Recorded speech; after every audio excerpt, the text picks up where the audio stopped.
Et comme toutes les semaines, on retrouve le mardi à 7h10 la chronique en direct à huis clos. Et cette semaine, c'est avec l'avocate au barreau de Paris, Rachel Flore Pardo. Bonjour Rachel Flore. Bonjour Christophe. Et ce matin, vous nous parlez, Rachel Flore, d'un mythe.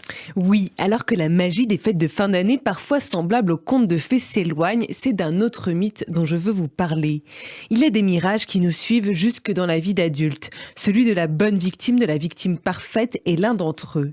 L'image de la victime parfaite trouve son fondement dans les stéréotypes sexistes les plus classiques. Comme si chaque fois qu'une femme se détacherait du rôle qui lui serait assigné, elle s'exposerait volontairement à une agression dont elle serait la cause. Comme si elle l'avait bien cherché. La victime parfaite dit non, distinctement, elle crie, se débat comme une lionne. La victime parfaite griffe et mord, elle n'abandonne pas, ne propose pas d'utiliser un préservatif.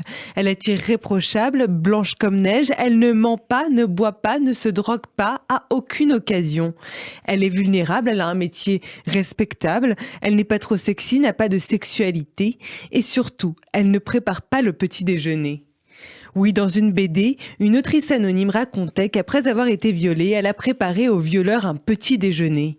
Pourquoi a-t-elle fait ça ? Cette question l'obsède, le mythe de la victime parfaite la hante. Mais ce mythe est un mirage, auquel sont opposées toutes les victimes, les normales, les imparfaites, les humaines, les comme nous. C'est la version MeToo de la parfaite fille, épouse et mère. Elle n'existe pas. Alors, au 3e jour du procès Weinstein aux États-Unis, la psychiatre Barbara Ziv a voulu casser le mythe de la bonne victime. 30% ne vont pas ni crier ni hurler. Nombreuses sont celles qui restent en contact avec leur agresseur et fréquemment elles ne déposent pas plainte tout de suite. Mais trop souvent encore, ce mythe de la victime idéale censure celles qui veulent parler et quand elles parlent, elles s'excusent presque. « J'ai été violée mais je n'ai pas crié », a déclaré Justine au major qui enquête sur PPDA. Ce mythe alimente aussi celui du bon et du mauvais viol, celui qui est le fait d'un inconnu la nuit dans un parking, qui colle avec l'image qu'on s'en fait et qu'on condamne sans hésiter, et l'autre, perpétré par une célébrité, un amant, un ami qu'on refuse d'imaginer. Hélène Devinck, dans sa déposition, le mot viol, elle ne l'a pas prononcé. Celui qu'elle accuse, PPDA, est une vedette. Une vedette, c'est l'inverse de l'inconnu, son exact opposé. Alors pour elle, l'image manque encore derrière le mot, elle est insaisissable. Et cette exigence de perfection attendue des victimes, on la retrouve jusque dans les milieux militants féministes. Oui, c'est ce qu'on appelle la pureté militante, cette injonction à avoir un comportement absolument parfait dans la cause qu'on défend. C'est comme si chacune devait être la première féministe, la plus juste, la plus parfaite.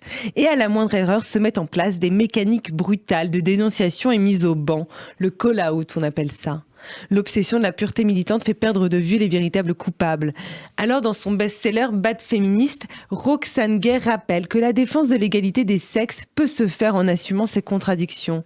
Oui, on peut aimer le rose, être fan de rap ou de télé-réalité et militer pour la défense des droits des femmes. Mais surtout, l'injonction à la perfection en matière d'engagement, l'exigence de pureté militante ne résiste pas à cette mission pourtant propre à la vie associative qu'est l'accompagnement des victimes, parce que oui, je vous le disais, la victime parfaite n'existe pas. Et justement, certaines victimes tentent de se libérer des exigences qui entourent ce mythe. À la question « Vous êtes une des victimes de Bill Cosby ?», Linda Kirkpatrick a répondu « Non, je suis une survivante. Une survivante d'agression sexuelle plutôt qu'une victime ?»